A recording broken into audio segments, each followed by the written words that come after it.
అంటే తప్పు పాపము కాదు, పాపము అంటే దేవునికి విరోధంగా చేసేది పాపం కాదు అని మనం ఎప్పుడు కూడా అనుకోకూడదు. మనం ఎప్పుడైతే చిన్న పొరపాటు చేస్తున్నామో దేవునికి విరోధంగా చేసే ప్రతిదీ కూడా పాపమే అని గ్రహించేవారు విశ్వాసులు. కానీ మనం ఏం చేసినా పర్వాలేదు అనుకుని ఆలోచించేవారు మూఢులు అని ఇక్కడ మనం పరిశుద్ధ గ్రంథంలో అయితే మనం చూస్తూ ఉన్నాం. కనుక ప్రియ సహోదరి సహోదరు ఆయన మాట్లాడుతున్నాడు, పాపం మరణం కాదని. అది మనల్ని ఒకవేళ దేవుని యొక్క పోలి జ్ఞానులుగా శక్తివంతులుగా కాబట్టి చేస్తుందని సాతాను ఆదాము అమలతో చెప్పినట్లుగా మనం చూస్తూ ఉన్నాం. కాబట్టి ఇది ఏమీ పెద్ద పాపం కాదు. మీరు ఎప్పుడైతే మీరు అది చేస్తారో, ఆ పండు తింటారో, మీరు మహాజ్ఞానులు అయిపోతారు. అంటే దేవుని కన్నా మీరు గొప్పవారు అయిపోతారని ఆ సాతాను వాళ్ళకి ఏం చేసింది, ప్రేరేపణ కలుగు చేస్తుంది అనే విషయాన్ని మనం చూస్తూ ఉన్నాం. అంటే దేవుని పోలే జ్ఞానులుగా శక్తివంతులుగా అయితే మీరు ఉంటారని ఇక్కడ చెప్పుతున్నట్లుగా మనం చూస్తూ ఉన్నాం. అంత మాత్రమే కాకుండా 5వ వచనంలో మీరు పాపము చేసిన మీరు మంచి చెడ్డలను ఎరిగిన వారే ఉందనే వారితో చెప్పు. అంటే సాతాను ఆదాము అమలతో చెప్పినట్లుగా పాపము మంచి చెడ్డలను తెస్తుంది అనే విషయానికి మనం చూస్తూ ఉన్నాం. అంటే మంచి చెడ్డలు తెలిసే విధంగా చెబుతుంది. కానీ ఆ పాపము తెచ్చే మంచి చెడ్డలు ఎప్పుడు శక్తివంతంగా ఉండవు ప్రియ సహోదరి సహోదరుడు. అంటే పాపం వల్ల తెలుసుకునే యొక్క మంచి చెడు అనేది అంత శక్తివంతమైనదిగా ఉండదు. ఎందుకంటే ఆల్రెడీ మానవుడు ఏమై ఉన్నాడు, పాపి అయి ఉన్నాడు. అంటే పాపి అయిన మానవుడు ఇది మంచిది ఇది చెడ్డదని చెప్పగలడా? చెప్పలేడు. ఎవరు చెప్పగలరు? పాపము లేనివాడు చెప్పగలడు. అంటే పాపము లేనివాడు ఎవరు? ప్రభువైన యేసుక్రీస్తు వారు. ఆయన సత్పురుషుడై ఉన్నాడు. అంటే మంచి ఏదో చెడేదో ఆయన మాత్రమే చెప్పగలడు. అదే ఇక్కడ మనం ఉన్నవాళ్ళు, మనం ఇక్కడ ఇంతమంది ఉన్నాం, మనలో ఎవరు కూడా ఇది తప్పు అని మనం చెప్పలేము, ఇది రైట్ అని మనం చెప్పలేము. ఎందుకంటే ఆల్రెడీ మనం కూడా పాప స్వభావాన్ని కలిగి ఉన్నాం. అందుకనే ఎవరు కూడా ఎవరిని ఆ తీర్పు తీర్చేవారిగా మనం ఎవరు కూడా లేపునిపోయిన వారు. ఎందుకని మన అందరం కూడా పాపం. అందుకనే గుడ్డివాడు త్రావను చూపలేడు. కాబట్టి ఎవరు దారి చూపించగలవాడు? ఎవరు దారి చూపించగలడు? మంచిగా చూసేవాడు, మంచి నేత్రాలతో చూసేవాడు మాత్రమే దారి చూపించగలడు. అలాగే ఎవరు ఇక్కడ మనం గమనించినట్లయితే కాబట్టి ఇది చెడు అని ఎవరు చెప్పగలరు? మనసులో చెడు లేనివాడు. ఇది మంచి అని ఎవరు చెప్పగలడు?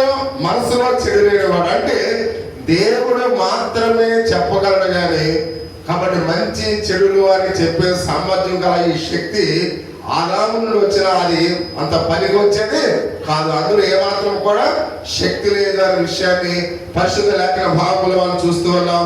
అంటే అంతేకాకుండా ఈ మంచి చెట్లు ఇక మంచి ఈ చెడు అనేది శక్తిని కానీ ఎప్పుడు కూడా అది సామర్థ్యము కలిగి ఉండదు అనే విషయాన్ని ప్రతి ఒక్కరు కూడా తెలుసుకోవాల్సిన వారి బట్టి మనం చూస్తూ ఉన్నాం.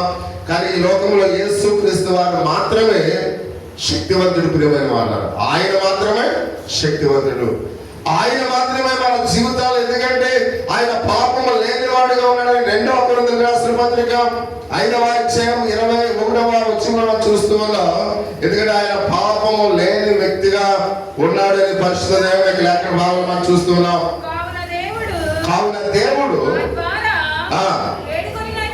ఏడుకున్నట్లు క్రీస్తునకు రాయబారులమై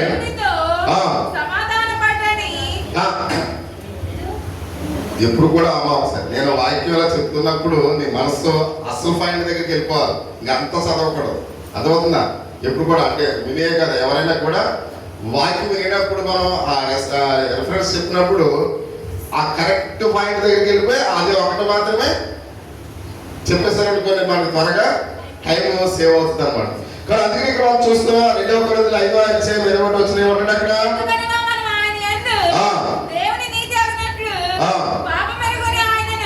పాపం ఎరుగని ఆయనను మన కోసము.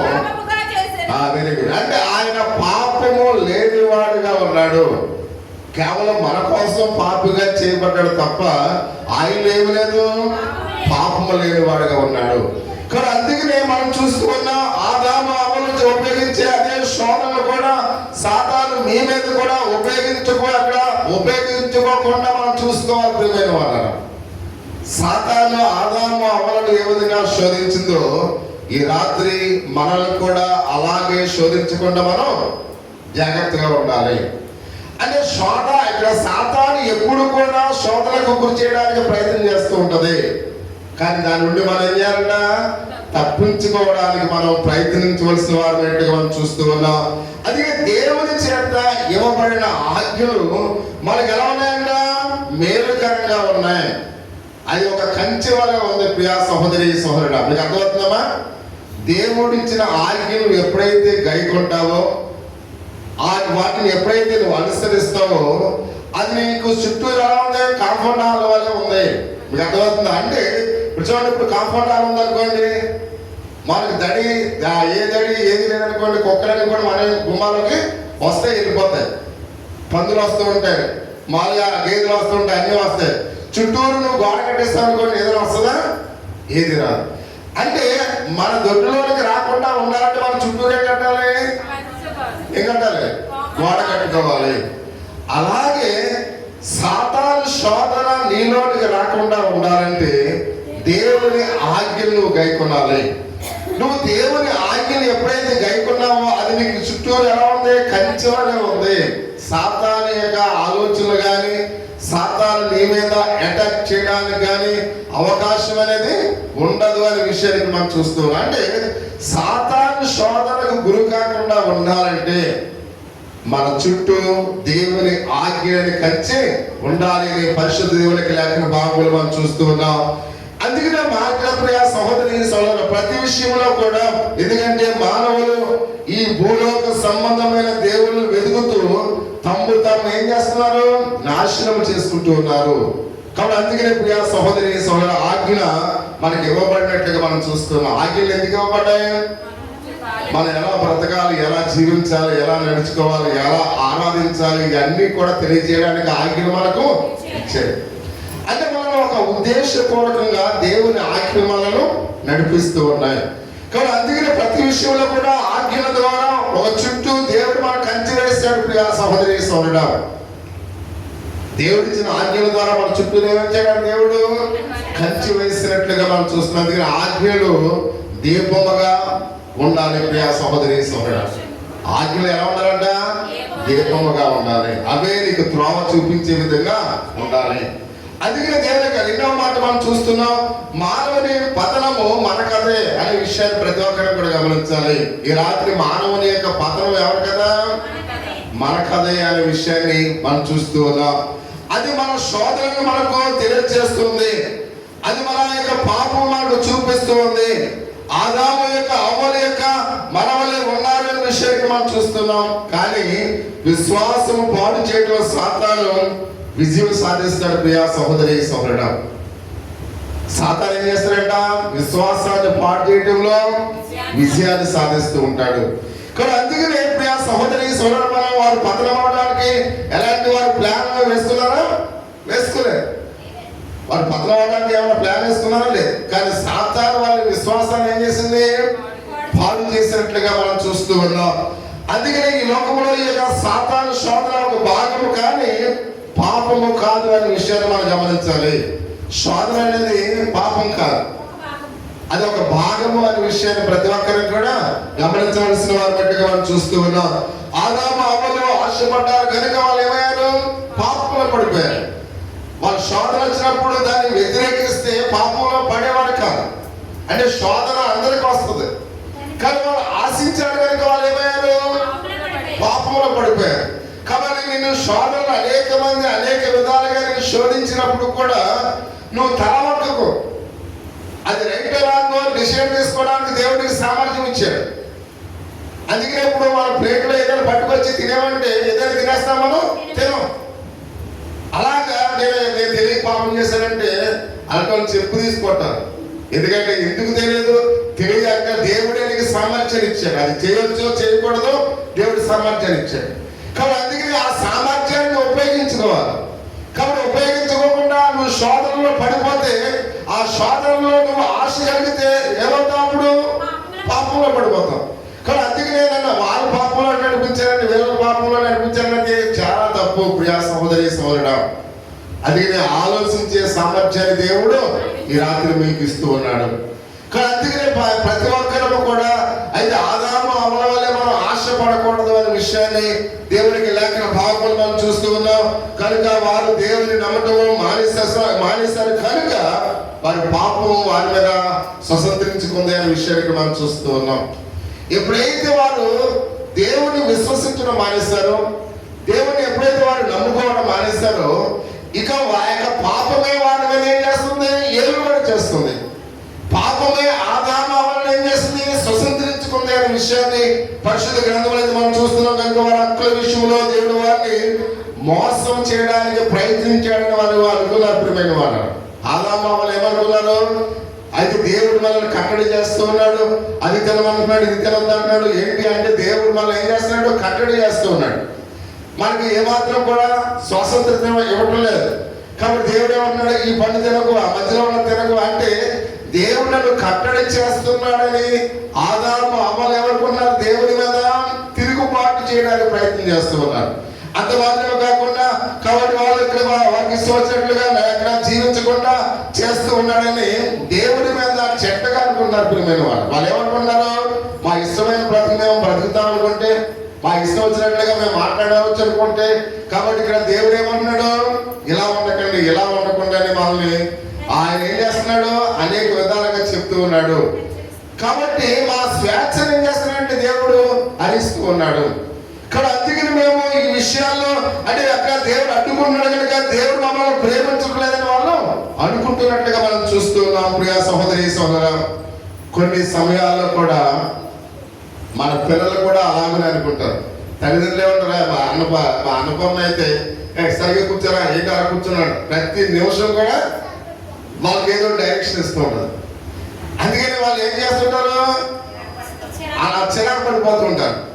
అంటే వాళ్ళు ఏమనుకున్నారంటే మా స్వేచ్ఛను ఎందుకు ఇలా చేస్తూ ఉన్నాం అంటే, కొంతమంది తల్లిదండ్రులని పిల్లలు కూడా అలాగనే అర్థం చేసుకుంటారు. ప్రియమైన వాళ్ళు, నువ్వు సరిగ్గా నడవమంటే తప్పు, వాళ్ళ దగ్గర సరిగ్గా బట్టలు వేసుకోమంటే తప్పు, సరిగ్గా కూర్చోమంటే తప్పు, బాగా చదవమంటే తప్పు అంటే ఇవన్నీ కూడా వాళ్ళు ఏమనుకుంటున్నారు, మాకు ఇష్టమైనట్లుగా మేము నడుచుకోవడానికి మా తల్లిదండ్రులు మమ్మల్ని ఏం చేస్తున్నారు, ఆటంకపరుస్తూ ఉన్నారు. వీళ్ళు మమ్మల్ని ప్రేమించడం లేదు అంటే మంచి విషయాలు చెప్తుంటే పిల్లలు ఏమనుకుంటారు, మమ్మల్ని ప్రేమించడం లేదు. కాబట్టి ఎలాగో తల్లిదండ్రుల మీద పిల్లలు పాపాన్ని పెంచుకుంటూ ఉంటారు. కాబట్టి ఇక్కడ దేవుడైన యెహోవా మీద కూడా ఆదాము అవ్వలే అలాగనే వాళ్ళు ఏం చేశారు, కోపం పెంచుకున్నారు. అంటే ఈ పండు తినకూడదు, ఇవన్నీ కూడా మీరు తినండి అని ఎప్పుడైతే ఇక్కడ దేవుడైన యెహోవా వాళ్ళకి చెప్తున్నట్టే మంచి విషయాలు చెప్పే వారికి శత్రువులు ఎక్కువైపోతారు. ప్రియమైన వాళ్ళు, తల్లిదండ్రులైనా శత్రువులు అయిపోతారు, మంచి విషయాలు చెప్పినప్పుడు పొరుగు వారైనా శత్రువులు అయిపోతారు. అంటే ఆ మామూలుగా వారి యొక్క మనసులో పైకి నటిస్తూ మాట్లాడుతున్న వాళ్ళంటే ప్రజలకు ఎక్కువ ఇష్టం. ప్రియమైన వాళ్ళు, నిజము సత్యం మాట్లాడే వాళ్ళంటే ఎవరు కూడా ఇష్టం ఉండదు. అలాగనే ఆదాము అవ్వలకు దేవుడైన యెహోవా అంటే కూడా అంత కోపము వచ్చింది అనే విషయానికి మనం చూస్తుంటే, కొన్ని సందర్భాల్లో మన పిల్లలు మన మీద ఎలా కోపపడతారో అలాగనే ఆదాము అవ్వలు కూడా దేవుని మీద కోపగించుకున్నట్లుగా మనం చూస్తూ ఉన్నాం. అంటే ఇట్లా దేవుని పట్ల కూడా వాళ్ళు అలాగే ప్రతిస్పందిస్తూ ఉన్నారనే విషయానికి మనం చూస్తున్నాం. అంటే పాపం ఈ లోకములో ప్రవేశించింది అనే విషయానికి మనం చూస్తున్నాం. మరణం వారిని ప్రవేశించింది అనే విషయానికి మనం చూస్తున్నాం. అంటే పాపము ఎప్పుడైతే వారిలోకి వచ్చిందో మరణము కూడా వారికి ప్రాప్తించేది అని పరిశుద్ధ గ్రంథంలో మనం చూస్తూ ఉన్నాం. అంటే ఆ లోకంలో పాపము ఎప్పుడైతే ప్రవేశించిందో మరణము కూడా ఏం చేసిందంట, ప్రవేశించింది అనే విషయాన్ని తేటతెల్లగా మనం చూస్తున్నాం. ఎందుకంటే పాపము వారి యొక్క దేవుని ఏం చేసింది, దూరపరిచింది. దేవుడి నుండి నువ్వు ఎప్పుడైతే దూరం అవుతూ ఉన్నావో మరణము నీకు దగ్గర అవుతుంది. ప్రియమైన వాళ్ళ, మనం ఎప్పుడైతే దేవుడి నుండి దూరం అయిపోతామో మరణం ఏమవుతుందంట, మనకు దగ్గరికి వచ్చేస్తుంది. అందుకే మనం ఎవరు కూడా దేవుడి నుండి దూరం అవ్వకూడదు. ప్రియమైన వాళ్ళ, ఒకవేళ దేవుడి నుండి నువ్వు దూరం అవుతూ ఉన్నప్పుడు చూడండి, మన దేవుడికి ఇలా దూరం వెళ్ళిపోతున్నాం అనుకోండి, మరణం ఏమవుతుంది, మనకి దగ్గరగా వచ్చేస్తుంది. అందుకని ఎప్పుడు కూడా దేవుడి నుండి మనం ఎవరు కూడా దూరం అవ్వకూడదు.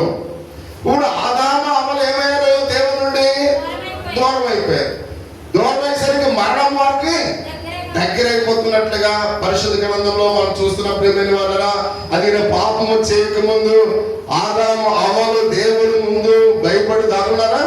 దాగలేదు ప్రియమైన వారు. వారు ఎప్పుడైతే పాపం చేయలేదో దేవుడితో సహవాసం చేస్తారు, దేవుడితో సంతోషంగా మాట్లాడుతూ ఉన్నారు, దేవుడితో అనుదినం కూడా ఆరాధన చేస్తూ ఉన్నారు. ఎప్పుడైతే పాపం వాళ్ళలోకి వచ్చిందో ఇప్పుడు దేవుడితో మాట్లాడడానికి వాళ్ళు భయపడుతూ ఉన్నారు. భయపడి ఏం చేస్తారు? చెట్ల తోటకి వెళ్ళి దాక్కున్నారనే విషయానికి మనం చూస్తున్నాం. పాపం చేసిన తర్వాత వాళ్ళు ఎప్పుడైతే మనం చూసినట్టే దేవుడి నుండి ఏమాత్రమో కూడా తప్పించుకోలేరనే విషయాన్ని మనం గమనించాలి. ఎవరైతే పాపము చేస్తారో వారు పాపం చేసిన వాడు ఎవడైనా కానీ దేవుడి నుండి ఎవరు కూడా తప్పించుకోలేరని బైబిల్ గ్రంథం చాలా స్పష్టంగా చెప్తుంది. దోషాన్ని బట్టి దేవుడు ఆ దేవుడిని సమర్పించడానికి వాళ్ళు భయపడ్డారు. అంటే మనసులో ఎప్పుడైతే పాపం ఉందో దోషం ఉందో వాళ్ళు డైరెక్ట్ గా మాట్లాడడానికి ఎవరు కూడా ఇష్టపడరు ప్రియమైన వాళ్ళు, భయపడతారు. అందుకని చాలాసార్లు చెప్తారు, ముఖం మీద సూటిగా చూసి మాట్లాడేవాడు పాపం వాళ్ళు ఉండదు, పాపం ఉన్నవాడు ఇక్కడ ముఖాముఖిగా మాట్లాడలేడు ప్రియమైన వాడు. అందుకనే ఇక్కడ ఆదాము అవ్వలు వాళ్ళ దోషం ఉంది కాబట్టి దేవుడితో డైరెక్ట్ గా మాట్లాడడానికి వారు ఏమాత్రం కూడా సాహసము చేయలేకపోయారనే విషయానికి మనం చూస్తూ ఉన్నాం. మన దేవుని పట్ల మనం కూడా అలాగనే ఉంటాం. ఒకవేళ పాప స్థితిని కలిగి ఉంటే మనం కూడా ఎలా ఉంటామంట? అలాగనే ఉంటామనే విషయానికి మనం చూస్తూ ఉన్నాం. ఆదాము అవ్వల కథ కూడా మన కథలాగానే ఉంది అనే విషయాన్ని గమనించాలి. అందుకనే మనం కూడా కొన్నిసార్లు పారిపోవాలనుకుంటాం. మనం కూడా ఏం చేస్తుంటాం? ప్రార్థన అనేసరికి మనకు కూడా కొన్ని సమయాల్లో ఇష్టం ఉండదా? ప్రార్థన అనేసరికి ఇష్టం ఉండదు. అంటే ఆదివారం దేవుని నుండి పారిపోవడానికి ప్రయత్నం చేస్తూ ఉంటాం. అంటే పాప స్వభావం దేవుని మందిరానికి రానియకుండా మనం చేస్తుంది ప్రియమైన మాట. అందుకనే చాలా సార్లు దేవునికి దూరంగా ఉండాలని ప్రయత్నం చేస్తాం. అంటే ఈ పాప ఆలోచన ఎప్పుడైతే నీ హృదయంలో ఉందో అది దేవుని నుండి నిన్ను దూరం చేస్తుంది. కానీ అందుకని ఇక్కడ అవ్వ ఆదాములు కూడా వారు పాప స్వభావం వారిలో ఉంది కనుక వారు దేవుని నుండి దూరం అయిపోవాలని అనుకుంటున్నట్లుగా పరిశుద్ధ గ్రంథంలో అయితే మనం చూస్తున్నాం ప్రియమైన వాళ్ళరా. కానీ అందుకని వారు కూడా మనం అక్కడ వాళ్ళు ఎలా దాక్కున్నారో మనం కూడా దాక్కోవాలనుకుంటాం. ప్రియా సహోదరి సోదరుడా, ఒక పాస్టర్ గారి ఇంటికి వచ్చినా కానీ ఎవరు లేరని చెప్పండి అంటాం. అంటే కొన్ని సందర్భాల్లో మనం ఏం చేస్తుంటాం? దాక్కోవడానికి ప్రయత్నం చేస్తాం. అలాగే ఆదాము అవ్వలు కూడా ఆ చెట్టు చాటుకి వెళ్ళి దాక్కుని, కాబట్టి దేవుడు వారితో మాట్లాడడానికి వచ్చినప్పుడు కూడా వాళ్ళు ఏమాత్రం కూడా సాహసము చేయలేకపోతున్నట్లుగా మనం చూస్తూ ఉన్నాం. కాబట్టి ఇక్కడ మనం చూసిన ఒకవేళ పాపం మనం ఎప్పుడైతే పట్టబడతామో మన పాపం మనం చూసినట్లుగా అయితే ఇక్కడ చూడనట్లుగా ఉండాలని ఆశపడుతున్నప్పుడు ఏమైనా వాళ్ళు అయితే మనం ఏం చేస్తుంటాం? ఏదైనా పొరపాటు చేస్తాం అనుకోండి, నా వైపు చూడాలి. ఏదైనా చిన్న పొరపాటు చేస్తాం అనుకోండి, మన తల్లిదండ్రులు మనల్ని ఎలా చూడాలనుకుంటాం? చూన్నట్టుగా తప్పు చేసినా కానీ చూన్నట్టుగా వెళ్ళిపోవాలనుకుంటాం. మరి ఏదైనా పొరపాటు చేస్తున్నాం అనుకోండి, సడన్ గా మన తల్లిదండ్రులు వచ్చారనుకోండి, మనం ఈ పొరపాటు చేసింది మనం ఏమనుకుంటాం? ఆ చూడకుండా వెళ్ళిపోవాలనుకుంటాం. అంటే ఒకవేళ తండ్రి వచ్చి సెల్ ఫోన్ ఎలాగే అని చెక్ చేస్తున్నాడు అనుకోండి, అలా చెక్ చేయాలని మనం అనుకుంటామా? అనుకో. మా నాన్న ఏదో చూడనట్టుకు వెళ్ళిపోవాలి, ఆ సెల్ ఫోన్ చూడకూడదు, నా తప్పుడు కార్యాలు చూడకూడదు అని మనం ఆలోచన చేస్తుంటాం. అంటే ఆదాము అవ్వలు కూడా అలాగే ఆలోచన చేస్తూ ఉన్నారు. దేవుడు ఏంటి అడుగుతున్నాడేంటి? ఆయన ఏదో చూడకుండా వెళ్ళిపోతాడేంటి, మమ్మల్ని ప్రశ్నిస్తున్నాడేంటి అని వాళ్ళు అనుకుంటున్నారు ప్రియమైన వారు. కాబట్టి అలాంటి ఆలోచన వారు పాప సంబంధమైన ఆలోచనలోకి వారు ఎప్పుడైతే వెళ్ళిపోయారో అది ఎంతో వారిని వారి యొక్క పాపములో నడిపిస్తుంది అనే విషయానికి మనం చూస్తూ ఉన్నాం. ఒకవేళ మన పిల్లలు అప్పటి వరకు చట్నీ చూస్తారనుకోండి, అది మనం ఎలా తెలుస్తుంది వాళ్ళకి? అప్పటి వరకు చట్నీ చూస్తారనుకోండి, అప్పటి వరకు చట్నీ తీస్తారనుకోండి, ఇందులో ఉన్న ఒక విషయం తెలుసా మీకు? అమ్మా ఒకసారి ఇప్పుడు నేను చెప్తాను వినండి. ఒకసారి సెల్ ఫోన్ ఉంది, మనం తప్పుడు వీడియోలు చూస్తున్నాం. సడన్గా మన నాన్నగారు వచ్చాడు, సెల్ ఫోన్ చూశాడు అంటే మనం ఇందులో ఉన్న మంచి ఏంటంటే మనం ఒకవేళ దేవుని పాట విన్నాం అనుకోండి, దేవుని గురించి చూస్తున్నాం అనుకోండి, అన్ని దేవుని కోసం ఓపెన్ అవుతాయి. చెడ్డీ మనం విన్నాం అనుకోండి, అన్ని చెడ్డే ఓపెన్ అవుతాయి. నువ్వు గమ్ముని మీరు ఆలోచించేసరికి కట్టేయడానికి అవకాశం ఉండదు. ఆ ఫోన్ తీసుకొని ఇలా అనుకోండి, నువ్వు ఒకటి చూస్తే 10 ఓపెన్ అవుతాయి అక్కడ. ఆ 10 అక్కడ లైన్లో ఉంటాయి. అందుకని ఈజీగా మనకు కనిపెట్టదు. అందుకని ఎప్పుడు కూడా టీవీ అనేది, ఆ టీవీ ఉన్న రూమ్లోకి తల్లిదండ్రులు ఒక 10 నిమిషాలకు ఒకసారైనా వెళ్ళాలంటే ఏం చేయాలి? అలాగే చెప్పిన ఒకసారి వెరీ గుడ్. ఏదో ఒక వస్తువు అంటే మనకు సంబంధించిన వస్తువు ఆ గదిలో ఏదో ఒకటి ఉండాలి. ఏదో ఒకటి ఉందనుకోండి, మా అమ్మ నక్కిస్ ఇక్కడ ఉంది, మా అమ్మ ఎప్పుడన్నా వస్తుందేమో అని ఆ భయం అనేది ఆ పిల్లల్లో ఉంటది. కాబట్టి వేరే చెడు ఆలోచన వాడికి వాళ్ళు అంటే తల్లిదండ్రుల వస్తువులు ఆ పిల్లల దగ్గర ఏదో ఒకటి ఉండాలి. ఉన్నప్పుడే వాళ్ళు ఎప్పుడో ఏదో ఒక టైంలో మా నాన్న మా అమ్మ వస్తారని ఒక ఆలోచన పుట్టు ఉంటాయి. అంటే పల్లెటూరులో అంత పాపం చేస్తే ఆలోచనతో ఎవరు ఉంటారు. కానీ సిటీలో ఎవరి బెడ్రూమ్ వాళ్ళకి సపరేట్ గా ఉంటాయి కాబట్టి అక్కడ ఇబ్బంది. మనందరం కూడా ఒకే ఇంట్లో ఉంటాం. ఇక్కడ అలాంటి సమస్యలు అనేవి ఇక్కడ ఏమో రావు. అని ఎందుకు చెప్తుంటే ఇక్కడ ప్రతి విషయంలో కూడా చాలా జాగ్రత్తగా మనం ఏం చేయాలి, ఉండాలి. ప్రియా సహోదరి, అందుకనే ఆదాము అవ్వలు కూడా ఏం చేస్తున్నారు, ఏంటి మమ్మల్ని ప్రశ్నిస్తున్నాడండి, చూసి చూడనట్టుగా వెళ్ళిపోవాలి అనే ఒక ఆలోచన ఆదాము అవ్వలలో ఉంది అనే విషయాన్ని మనం చూస్తున్నాం. చివరిగా అంటే ఉన్నాడు, ఎందుకంటే ప్రియా సహోదరి సహోదర, పాపములో అయితే మనం చూస్తే ఆదాము ఎప్పుడైతే ఆదాము ఎవరిని నిందించాడు, అక్కడ మామూలుగా వినాలి. ఆదాము ఎవరిని నిందించాడు? నువ్వు సహాయంగా ఇచ్చావు కదయా, ఇదిగో నాకు సాటిన సహాయం ఇచ్చావు కదా, ఈ అమ్మాయి పొరపాటు చేసింది. అంటే దేవుడు చేసిన సృష్టిని ఆదాము అవమానిస్తూ ఉన్నాడు. మీకు అర్థమవుతుందా? దేవుడు సృష్టించిన ఆ సృష్టిని దేవుడు ఏం చేస్తున్నాడు, అవమానిస్తూ ఉన్నాడు.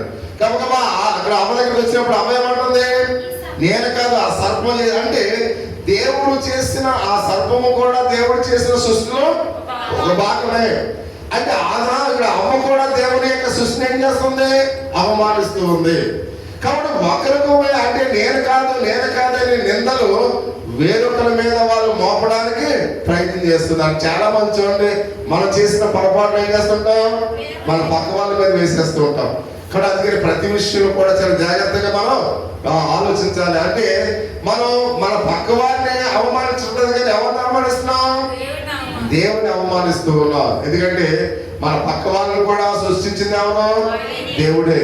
అందుకని మన పక్క వాళ్ళకి విరోధంగా మాట్లాడిన మన దేవుడికి విరోధంగానే పనులు చేస్తున్నాం అనే విషయాన్ని మనం గమనించవలసిన వారికి మనం చూస్తున్నాం. అంటే దేవుడి సృష్టిని దేవుడు చేసిన ఆ ప్రణాళిక అంతటిని కూడా ఆమె అవమానించినట్లుగా మనం చూస్తున్నాం. అలాగే మనం ఇతరులు కూడా ఏం చేయకూడదు, నిందించకూడదు అనే విషయాన్ని మనం చూస్తూ ఉన్నాం.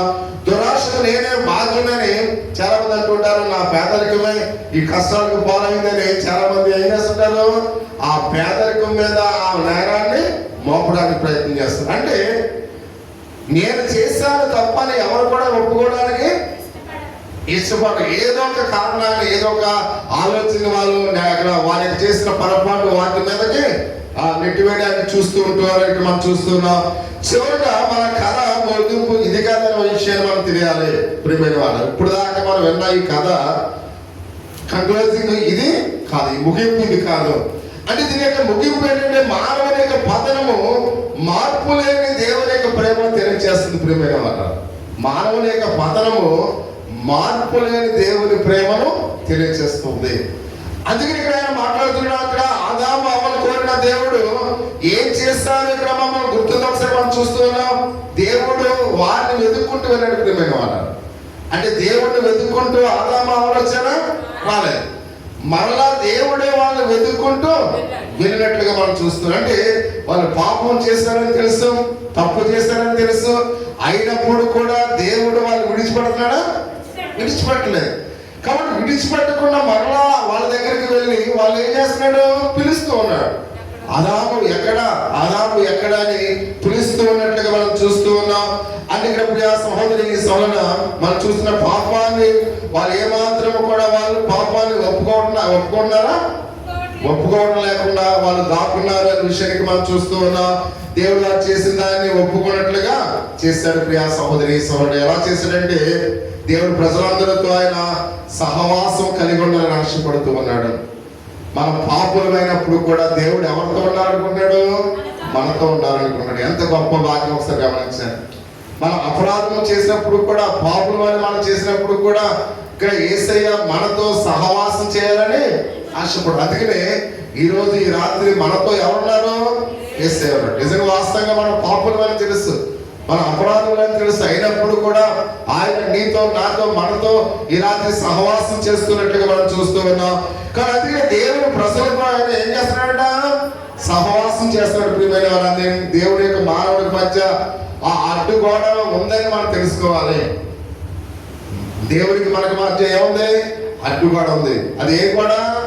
పాపం అనే గోడ.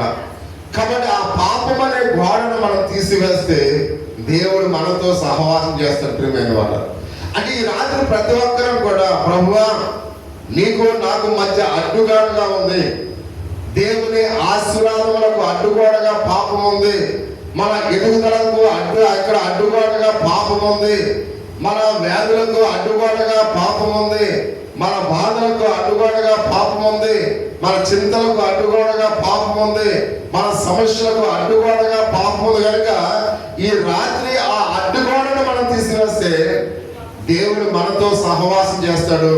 దేవుడు మనతో సహవాసం చేస్తే మనము దీవించబడతాం. ప్రియమైన వాళ్ళం, అందుకని ఈ రాత్రి మనకి దేవుడుకున్న ఆ అడ్డుగోడ ఏం చేయాలి? మనం తీసివేయాలి. అందుకని ఈ రాత్రి ప్రతి ఒక్కరు కూడా మోకరించి, ప్రభువా నీకును నాకును అడ్డుగా ఉన్న ఆ అడ్డుగోడనే పాపాన్ని తీసివే ప్రభువా అని ప్రార్థన చేద్దాం. ఎవరైతే వారి యొక్క పాపాన్ని గుర్తిస్తారో, కాబట్టి ఆ యొక్క అడ్డుగోడను ఎవరైతే పడగొట్టడానికి ఈ రాత్రి ప్రభువా నాలో పాపం ఉందని ఒకవేళ మనం గ్రహించినట్లయితే దేవునికి మనకున్న అడ్డుగోడను మనం తీసివేస్తాం. అంటే మన పాపాన్ని మనం గుర్తించాలి. ప్రియ సహోదరి సహోదరుడా, ఎప్పుడైతే నాలో పాపం ఉందని నువ్వు గుర్తిస్తావో అప్పుడే దేవుడు దాన్ని తొలగిస్తాడు. ఈ రాత్రి ఒకవేళ నీలో పాపం ఉందని నువ్వు గుర్తించినట్లయితే ఈ రాత్రి యేసయ్య ఆ అడ్డుగోడను ఆయన తొలగించడానికి ఇష్టపడుతూ ఉన్నాడు. కాబట్టి అందుకనే దేవుని యొక్క వాక్య భాగంలో మనం చూస్తూ ఉన్నాం. ఆ అడ్డుగోడ వల్ల అనేకమైన ఆశీర్వాదాలు మనకు దూరం అయిపోతున్నాయి, అనేకమైన సమస్యల్లోకి మనం వెళ్ళిపోతూ ఉన్నాం, అనేకమైన ఆర్థిక ఇబ్బందుల్లోకి మనం వెళ్ళిపోతూ ఉన్నాం, అనేకమైన పాప సంబంధమైన ఈ లోకంలో అనేకమైన వాటికి అది అడ్డుగోడగా ఉంది. కనుక ప్రభువా ఈ రాత్రి నేను పాపను ప్రభువాన్ని ఒకవేళ గ్రహించినట్లయితే నీకు దేవునికి ఉన్న అడ్డుగోడను ఆయన ఈరోజు తొలగించేవాడిగా ఉన్నాడు. ఆయన వారి యొక్క మధ్యలో ఉన్న అడ్డుగోడను తీసివేయడానికి ఆయన ప్రభు మనతో మాట్లాడుతూ ఉన్నాడు. ఎందుకంటే సాతానిక తలను చెదగొక్కి ఉన్నాడు. ప్రియా సహోదరి సహోదరుడా, ఆయన శిలువలో పొందిన గాయముల చేత సాతానిక తలను చెదగొక్కి ఉన్నాడు. ఆ గాయాల బాధ అనుభవిస్తానే ఈ వాగ్దానం వేస్తున్నందుకు ఆయన నెరవేర్చినట్టుగా మనం చూస్తూ ఉన్నాం. ఆయనే దేవుని కుమారుడుగా ఆయన ఈ లోకానికి వచ్చి ఉన్నాడు. ఆయన వారి యొక్క తలను చిరగదొక్కి ఉన్నాడు. కానీ సాతాను ఇంకా మొండముతో తోక ఇంకా కొట్టుకునే ఉంటుందని మనం చూస్తూ ఉన్నాం. సాతాను యొక్క తలనైతే చిరగదొక్కాడు, కానీ దాని మొండము తోక ఇంకా కొట్టుకునే ఉంటుంది. అందుకని దేవుని యొక్క వాక్యంలో మనం చూసినట్లయితే లోకమంతా దుష్టత్వముతో నిండి ఉన్నదని దేవుడు చెప్తూ ఉన్నాడు. ఆదాము అవరు ఏ విధంగా పాపములో కలిగి ఉన్నారు, శోధన పాపము రెండు కూడా ఏ విధంగా వారి జీవితాలకు ప్రవేశించినాయో యేసుక్రీస్తు వారు దేవుని అనంత ప్రేమ వారికి క్షమాపణ దయచేసినట్లుగా మనం చూస్తూ ఉన్నాం. ఈ రాత్రి కూడా దుష్టత్వంతో నిండి ఉన్న లోకంలో మనం ఉన్నాం కనుక ప్రభువా నా పాపములు క్షమించు ప్రభువా అంటే దేవుని పాపములు క్షమించేవాడిగా ఉన్నాడు. నీకున్న దేవునికి ఉన్న అడ్డుగోడ పాపమని అడ్డుగోడను ఆయన ఇప్పుడే తొలగించి నీతో సహవాసం చేయడానికి ఇష్టపడుతూ ఉన్నాడు. కానీ అనేక వివాహములు ఆయన ఉన్నప్పుడు ఏ లోటు రాలేదు. ఆయన ఈ రాత్రి నీతో సహవాసం చేస్తే నీ కుటుంబంలో కూడా ఏ లోటు కూడా ఉండదు. ఆయన అనేక గ్రామాల్లోనికి వెళ్ళి దేవునికి సువార్త ప్రకటిస్తున్నప్పుడు అనేక మంది ఆయన వస్త్రం ముట్టిన వారు స్వస్థత పొందారు. ప్రియా సహోదరి సహోదరుడా, ఈ రాత్రి నీ పాపాన్ని ఒప్పుకున్నట్లయితే, దేవుడు నీతో సహవాసం చేసినట్లయితే దేవుని యొక్క జీవితంలో అద్భుత కార్యాలను చూస్తాం. ఈ రాత్రికాల సమయంలో దేవుడు అద్భుతమైన కార్యాలు నీ జీవితంలో, నీ కుటుంబంలో, నీ గృహంలో జరగాలంటే ఈ రాత్రి దేవుని యొక్క సన్నిధానంలో మన పాపం ఒప్పుకుందాం.